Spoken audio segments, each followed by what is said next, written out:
Hi, I'm Wayne Tuttle, and this is another edition of Chasing Legends.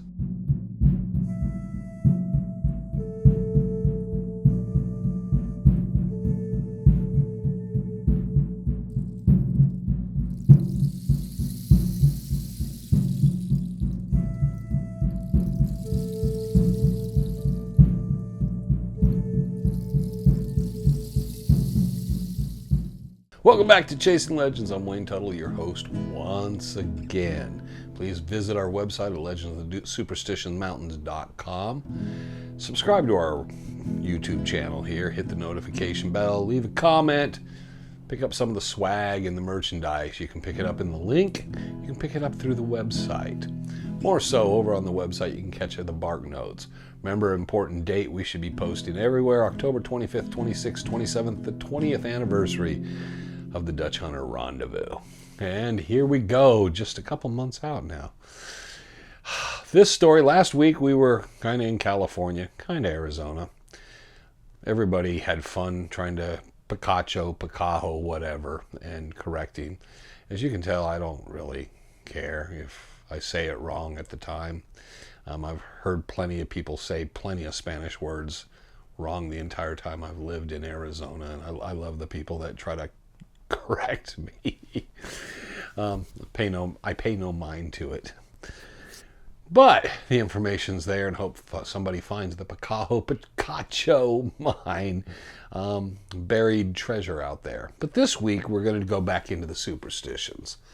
This is a story, and this is one of those odd ones where I don't know a lot about it, but I did see something, and it was kind of intriguing. But you don't always know the story.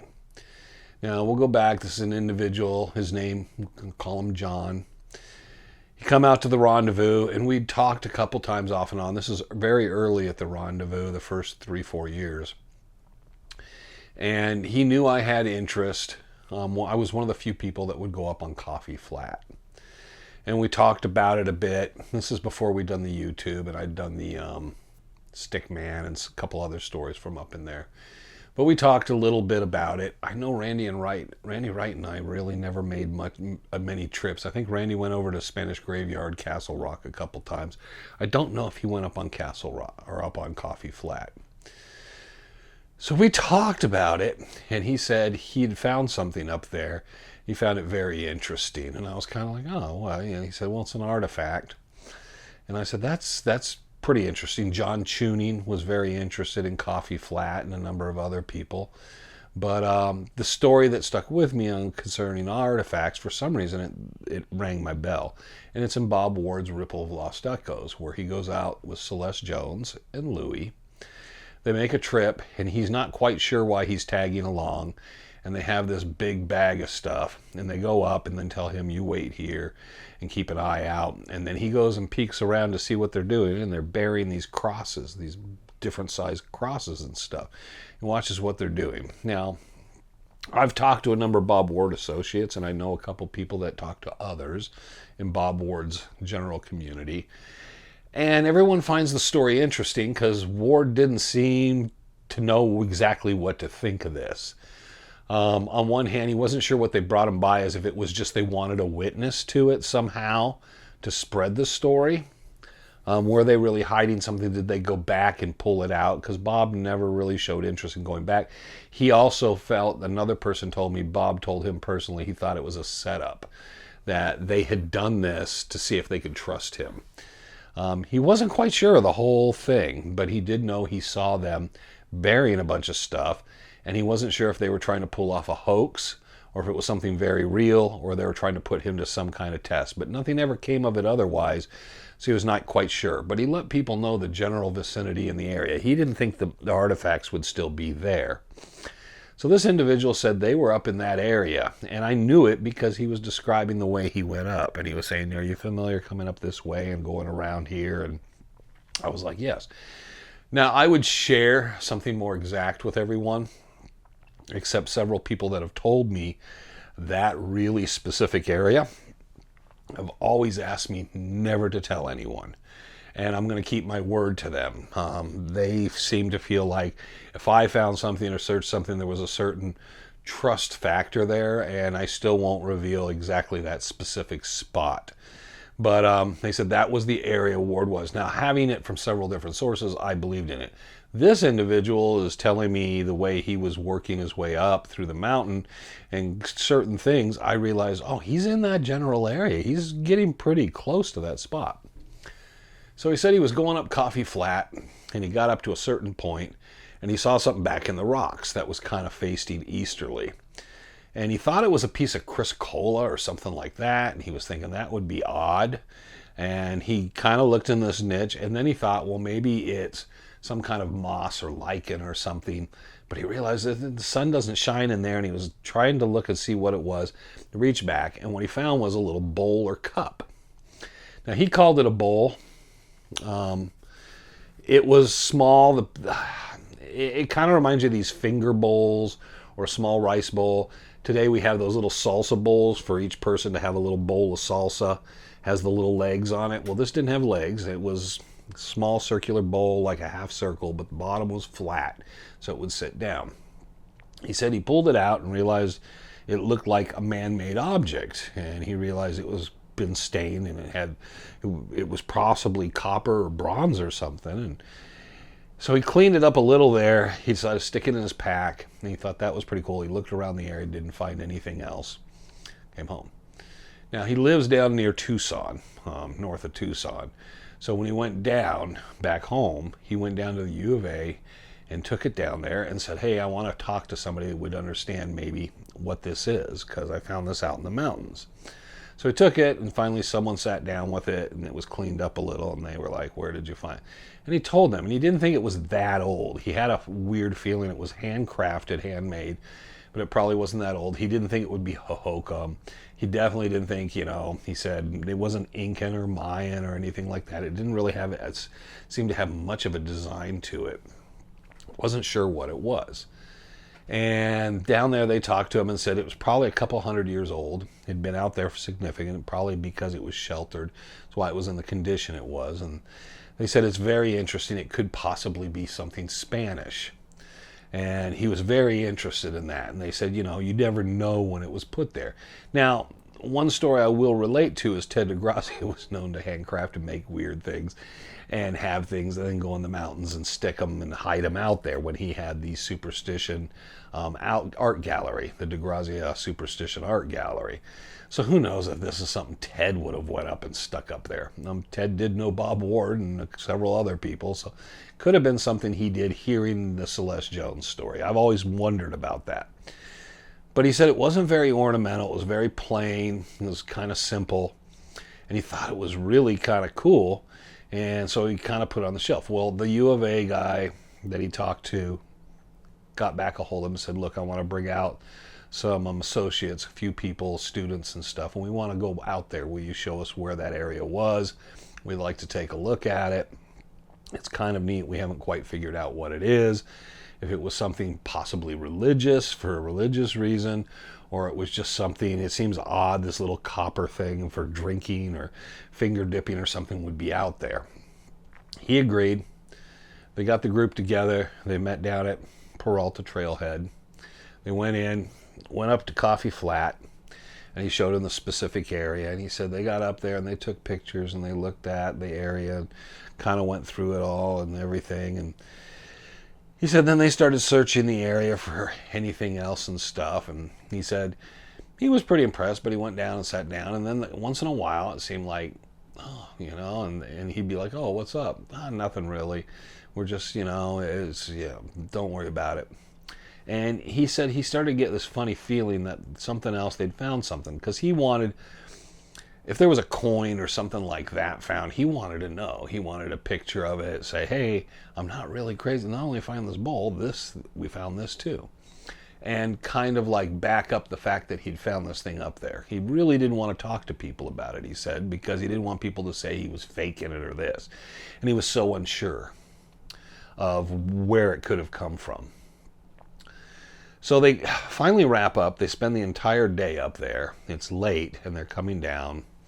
And they came down through the pass, and then they headed back towards Peralta. He says they're walking. He's kind of to the back. He's tired. They'd spent the whole day up there, and he said he started talking to one of the students that had been along. He said there was probably 5 or 6 of them from U of A with him. And he started talking to one of the guys and said, you know, that was pretty cool.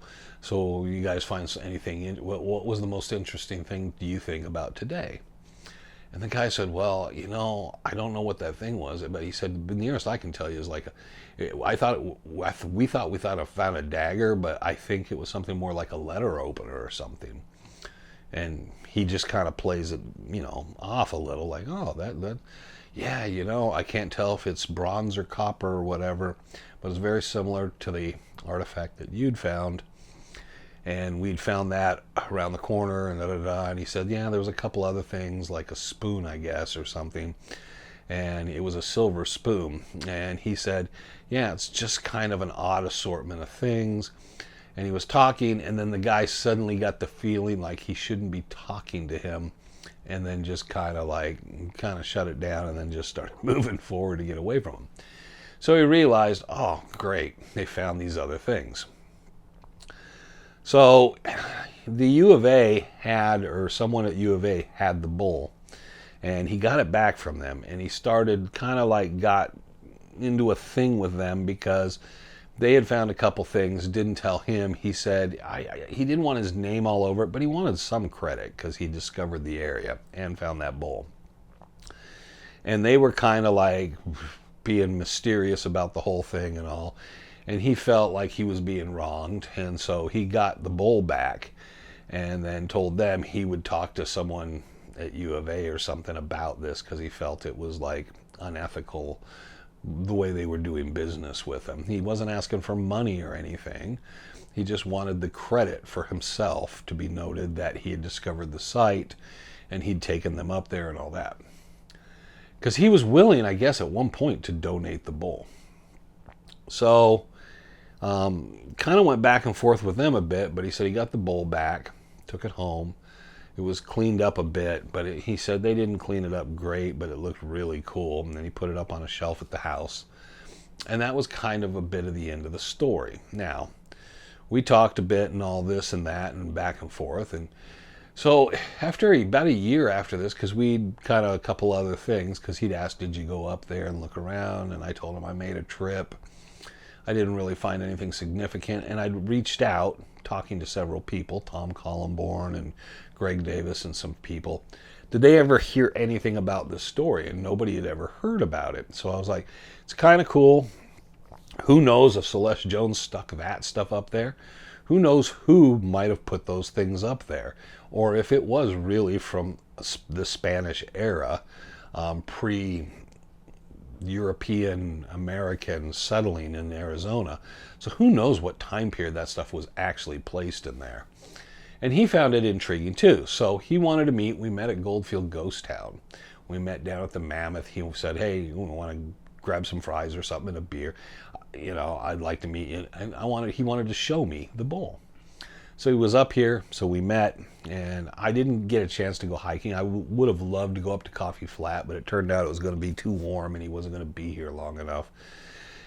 But he brought a little backpack, set it down, pulled it out, had some rags, unwrapped it, and it was kind of this bowl shaped. I actually got to hold it in my hand. Of course, I was dumb. I should have photographed it at the time, or asked at least. This is kind of during that we weren't using our cell phones constantly like we are now. I think even then I might have had the flip phone at the time. But I was really kind of like, that's really cool. It had a little weight to it. I could see everything about his story of thinking when he saw it, you know, the bluish turquoise look. Is it Chris Cola? What am I looking at? And then when he reached in and pulled it out, what it actually was. I couldn't tell you what it was. It was probably that big around, very similar to what you get salsa. And for those of you who don't know, we get salsa bowls at Mexican restaurants here, and it was very similar to that for dipping and stuff. And I was like, man, that's kind of what it is, but I'm sure they were doing salsa, doing guacamole in the Superstitions. So I thought, and I told him, I said, I couldn't tell you what it would be, but I would think copper and something like that could have been religious. It could have been something for anointing or blessing, something for holy water. Who knows? I said, it is interesting though. And I've never seen anything quite like it, but it was very plain. So if you had a small copper bowl like that, it would probably be very similar because it was very plain. So I got to see it. We got to talk for a while and all that. He gave me, and somewhere I have buried in the archives, a little drawing of the specific spot because I'd never really found the specific spot. So he kind of drew it out so I'd know the area where he was, and then he kind of drew out where these other guys had been kind of. So if I ever went up, I could kind of look around where they looked around. Because he said he went up afterwards and he never made heads or tails, never found anything else. And then they just quit talking to him. He said I would email or try to call and nobody would get back to me. And he said it was very odd. And he said maybe it wasn't because of my attitude. So a year or so goes by and he showed up at the rendezvous briefly. He would show up on the Saturday night guest speakers. And he showed up and, hey, how's it going? I said, And I asked him, I said, hey, we're having some guest speakers. And I think that was one of the times we had a little shortage of guest speakers. The 2 or 3 people we had that night had all actually called off. And I was walking around saying, hey, who has some good stories? Now, we ended up having a really great program. I spoke that night. I believe Rick Gwynn did. Terry Carter did from Terry Carter's channel. And we had a nice little program we ended up putting together. But I asked him, I said, I know you probably didn't bring the bowl, but would you tell that story? And he said, well, I'm really uncomfortable about it, and I don't know what happened. But he said, here, I'll tell you. He said, after we talked, a short time after that, he said, I really didn't hear from the guys at U of A. But it got kind of really odd. Someone broke in my house, and he said, it was like they rummaged through things, but the only thing I could find missing was that bowl on the shelf. He said there was other things in the house that were just as almost as valuable. So it was like someone broke in, tried to make it look like they were taking stuff or going through the house, but the bowl on the shelf was the one thing that was missing. So he said, I think they wanted that bowl, and they had someone come in and break in. He said, there's nothing I could prove. I told the police about it. They didn't think much of it, thought I was a little nutty about it. So he said, the bowl's gone. He says, it really sucks. He says, I got a couple photographs of it still. And, he said, you've seen it and all. And I said, yeah. And he said, but it's gone. And he said he doesn't know why they would go to that lengths, unless it was someone else associated with them that decided they needed the bowl. He said, I wouldn't have thought it was that valuable money, monetarily. He said it was just kind of a very cool artifact. And he said, it kind of broke my heart that somebody would do that. And he said, so I really don't want to talk about the story because he says, I'm kind of bummed all over it. And so I kind of understood. So I don't know to this day. I did hold the thing. It did exist. I don't think he was making up a lot of that because it was kind of complicated and there was a lot of people and a lot of things circulating. He talked about the letter opener thing, but he said, I never saw those things. I just realized it sounded like something was going on and I started to try to find out, were they trying to keep me out of things? And additionally, not only did I hold it, but he even had his doubts. He said, he knew about several different stories, the Spanish graveyard out by Castle Rock and that type of thing. And he wondered, could this be associated with that or associated with other people? And like I said, Bob Ward, Ted DeGrazia, Celeste Jones, there was just so many people that possibly someone could have done something. I think he was the last person in line that I would think down the line would have probably done it to fake it because he got nothing out of it. He wasn't looking for anything other than, hey, if you put this out right about this or it goes in the newspapers, would you just credit me as the person that discovered the site? So there you go. Very interesting. I'm not quite sure what to still make of it. I know the general area, and I'm going to probably get up there with Trevor again to kind of look over the area. Maybe we'll film kind of some of the specific area and talk a little about it, but this story goes hand in hand almost with Celeste Jones and Louis burying those crosses with Bob Ward because it's from really almost the same site that I was told. So if I was told correctly, that's where they were. That's where this thing and the other things were found. And if that's true, kind of gives it an enhanced thing and makes it interesting what's going on with that. And maybe there's someone who's an undergrad student at U of A can look into this and maybe somewhere they'll find some something on this, on Coffee Flat, the Superstitions, that they went up there and find some sort of record or something about this, and we can kind of put all the pieces together. So there's this week's story. Hope to see everyone that possibly can make it to the rendezvous on the 25th, 26th, and 27th of October. It's also the 25th will be the anniversary of Jacob Waltz's death, so it'll be a very cool evening, very cool weekend. I hope everyone has a great weekend after this and enjoys it. I hope people catch us on our live on Friday. And until the next time we meet again, always remember, I'm Wayne Tuttle. You're not. And this was Chasing Legends.